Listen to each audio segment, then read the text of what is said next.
Continuation, page number 25.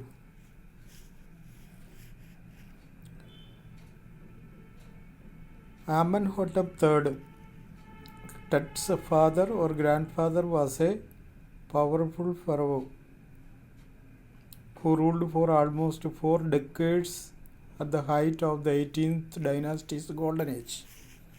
Decade means a period of 10 years. 4 decades means 40 years. The Amenhotep III, Tut's father or grandfather, was a powerful pharaoh, ruler, king, who ruled for almost 4 decades at the height of the 18th dynasty's golden age. उसका समय का शासन golden age कहला जाता था. And his son Amenhotep IV succeeded him and initiated one of the strongest period in the history of ancient Egypt. The new pharaoh promoted the worship of the Aten, the sun disk chakra, changed his name to Akhenaten, or servant of the Aten, and moved the religious capital from the old city of Thebes to the new city of Akhenaten, known as Amarna. He further shocked the country by attacking Amun, a major god, smashing his images and closing his temples.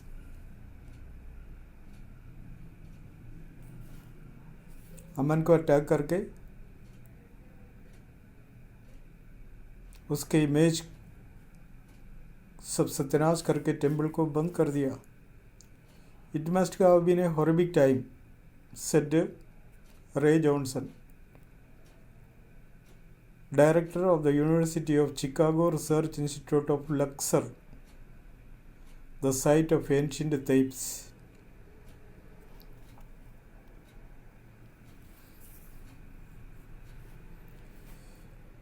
इस तरह की जो कुछ घटना घटे तो समस्या बहुत गंभीर होगा, ये हम सोच सकता है. कोई मूर्ति या मंदिर तोड़ बुड़ करके मंदिर को बंद करा दिया जाता है तो उस टाइम की स्थिति को सोच के देखो. It was a period of horrific time, कहते हैं. The family that had ruled for centuries was coming to an end, and then Akhenaten went a little wacky. Wacky means sunky. और इस तरह से उसका शासन काल पूरा परिवार का खानदान का बस ख़त्म हो रहे थे. तो इसलिए आखनेतन थोड़ा सनकी हो गया. आफ्टर आखनेतन्स डेथ, ये mysterious ruler named Smenkhkare appeared briefly and excited with hardly a trace, and then a very young Tutankhaten took the throne, King Tut as he is widely known today. उसके बाद टूटनखेतन नाम का एक व्यक्ति आया, उसका नाम है टट का नाम से ये लेसन हमें दे रखा है. तो full name is Tutankhaten. The boy king soon changed his name to Tutankhamun, living image of Amun, and oversaw a restoration of the old days. ये अपने नाम को टूटनखामन रखा. पता है अमन को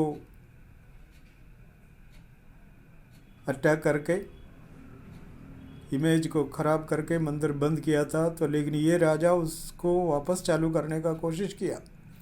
He reigned for about 9 years and then died unexpectedly. पहले बताया था छोटा सा बालक है, टीनेजर था, लेकिन 5 साल शासन किया और उसके बाद अचानक इसका डेथ हुआ. Regardless of his fame and the speculation about his fate, Tut is one mummy among many in Egypt. इस तरह से मारे जाने की वजह से, अच्छा फेमस होने की वजह से उसका नाम लोग याद रखते हैं. How many, no one knows. and the Egyptian mummy project, which began an inventory in late 2003, has recorded almost 600 so far and is still counting. The next phase is scanning the mummies with a portable CT machine donated by the National Geographic Society and Siemens, its manufacturer. उसके बाद इसका body को सीटी के scan करने का योजना बनाया। उसके लिए एक मशीन डोनेट किया गया National Geographic Society and Siemens, इसका manufacturer. And King Tut is one of the first mummies to be scanned. सबसे पहले सीटी स्कैन किया हुआ मम्मी टट का ही था। And in death as in life, moving really ahead of his countrymen. A CT machine scanned the mummy head to toe, creating 1700 digital X-ray images in cross section. पहले भी हमने देखा था CT स्कैन क्या होता है। यहाँ पर 1700 डिजिटल एक्सरे क्रॉसिंग करके इसका शुरू से लेकर अब ऊपर से लेकर नीचे तक के स्कैनिंग हुआ। Tut's head scan in 0.62 millimeter slice to register its intricate structures, takes on eerie detail, strong details or strange detail in the resulting image, with the touch's entire body similarly recorded. जिस तरह से सिर का scanning हुआ, इस तरह का पूरा बॉडी का भी बड़ा सावधानी से हो गया, बिल्कुल अजीब सा। ये team of specialist in radiology, forensics and anatomy began to probe the secrets that the winged goddesses of a gilded burial shrine protected for so long time. The night of the scan, workmen carried Tut from the tomb in his box.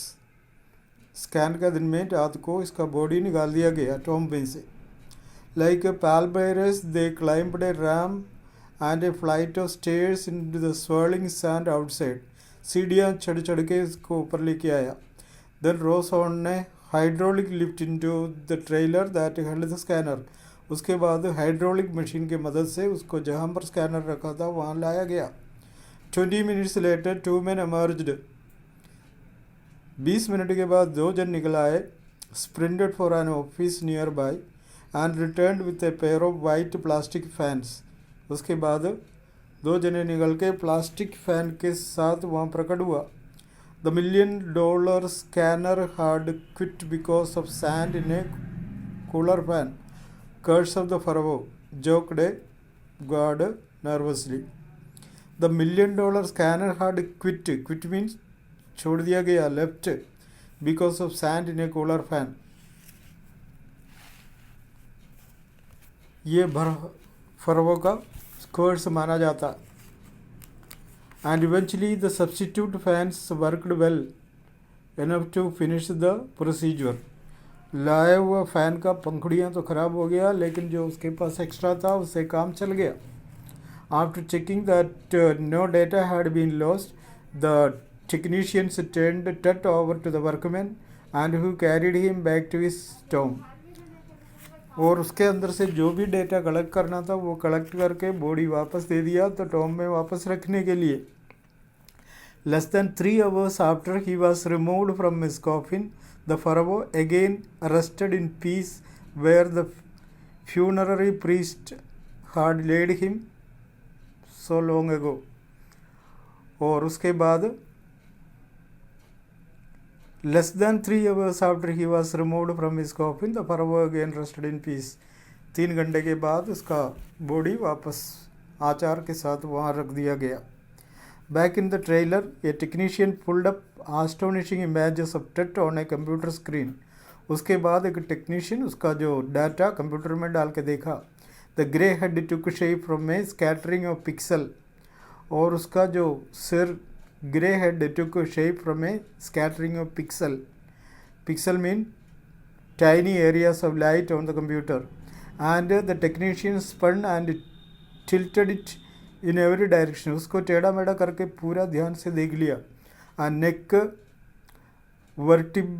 vertebrae appeared as clearly as in an anatomy class. anatomy class में कैसे बताए जाते हैं, नेक का जो vertebrae bone है वो clearly दिखाई दिया. Other images revealed a hand, several views of the ribcage and a transection of the skull. उसके बाद उसके बॉडी का अन्य भाग भी दिखाई दिया और उसके बाद transaction of the skull, transaction cutting. And but for now the pressure was of sitting back in his chair. Zahi Hawass smiled, visibly relieved that nothing had gone seriously wrong. I did not sleep that night, not for a second, he said. I was so worried, but now I think I will go and sleep.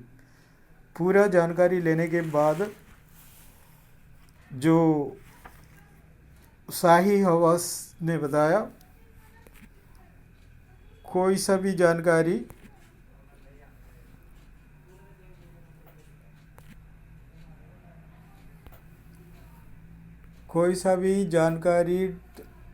डूब नहीं गया, सब कुछ एसिटिस से सलामत है. और उसके बाद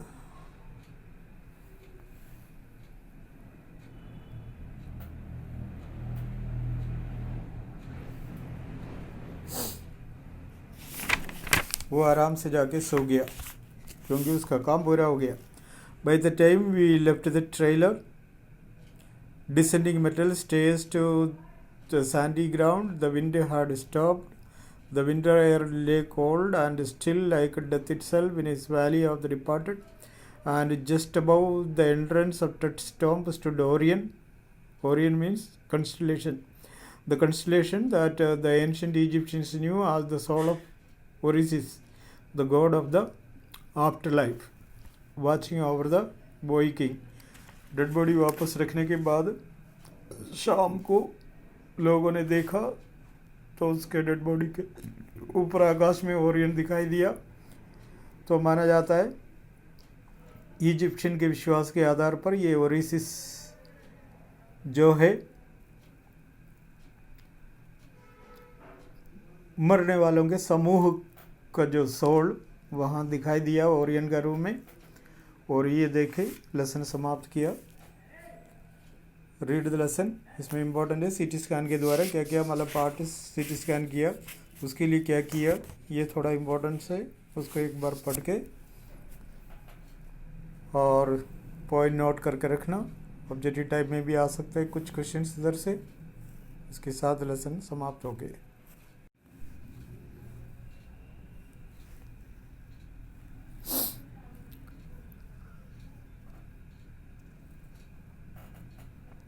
The laburnum top is silent, quite still. Laburnum top अभी शांत है. laburnum पेड़ का नाम है. In the afternoon, yellow September sunlight. A few leaves yellowing सितंबर के महीने पीला पीला दिखाई दिया धूप की वजह से. कुछ लीव्स येलो भी है. All its seeds fallen. पेड़ से पूरा बीज गिर गया, फल गिर गए सूखे. Till the goldfinch comes with a twittering chirp. Goldfinch एक तरह का पक्षी है, वो आते हैं उसके ऊपर बैठते हैं. विथ ए ट्विटरिंग चरप, वो झटकेदार आवाज़ के साथ चोंच चींची आवाज़ के साथ आके उसमें बैठ जाता है. ये सडननेस, ये startlement at a branch and, एक डाली का ऊपर बैठ जाते. Then sleek a lizard and alert and abrupt. और then sleek as a lizard, एक लिजर्ड का जैसा sleek.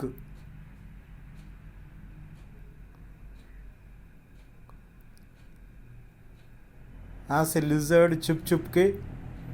And alert and abrupt, जैसे छिपकली प्रे पकड़ने का तरीका देखा होगा, चुपचाप जाके एकदम नज़दीक में जाके प्रे का ऊपर खुल जाते इस तरह से. She Andes the thickness and A machine starts up. जैसे वो आके घना डाली का बीच में से अंदर जाके बैठ गया तो पेड़ एकदम एक्टिव हो गया। Of चिटरिंग्स and tremors of wings and trillings, पूरा पेड़ पे कंबन दिखाई देने लगा, महसूस होने लगा। The whole tree trembles and thrills, सारे पेड़ कांपना गूंजना शुरू किया। It is the engine of her family, उसका परिवार का इंजन माना सकता है। जैसे वो आके बैठना है, इसका मतलब इंजन स्टार्ट करना है, तो पूरा पेड़ जैसे इंजन स्टार्ट होते समय जो आवाज़ करते इस तरह से आवाज़ करने लगा और चालू होने लगा, मूव होने लगा। It is the engine of her family, she stocks it full, वो पूरा देखभाल करते हैं। Then flirt out to a branch and, और उसके बाद अचानक बाहर निकल आते। Showing her barred face identity mask, barred face में धारीदार चेहरा, showing her barred face identity mask, उसके बाद बाहर निकल आता है, तब हम आराम से उसको देख सकते हैं। Then with eerie delicate whistle chirps whispering, she launches away towards the infinite, उसके बाद चहचहा की आवाज़ करके, सरसराहट की आवाज़ करके, विंग फड़फड़ा के और सीटी मार के वो वहाँ से वापस चले जाते। मीन्स ऐसे एक पेड़, एक पक्षी आने से वो एक्टिव हो जाता और उसके बाद पूरा डाली में घूमते फिरते फिरते ये चिड़िया सारन तरफ जाके बैठ जाते और उसके बाद उसका बीच में से बाहर निकल आते और उसके बाद वो चले जाते, तो पहले जैसा एकदम पेड़ चुप हो जाता। इस तरह का एक पोएम भी दिया। 11th क्लास के हिसाब से इसका मीनिंग समझना ही बहुत है, क्योंकि बाकी कोई एक्स्ट्रा इसमें से पूछते नहीं है।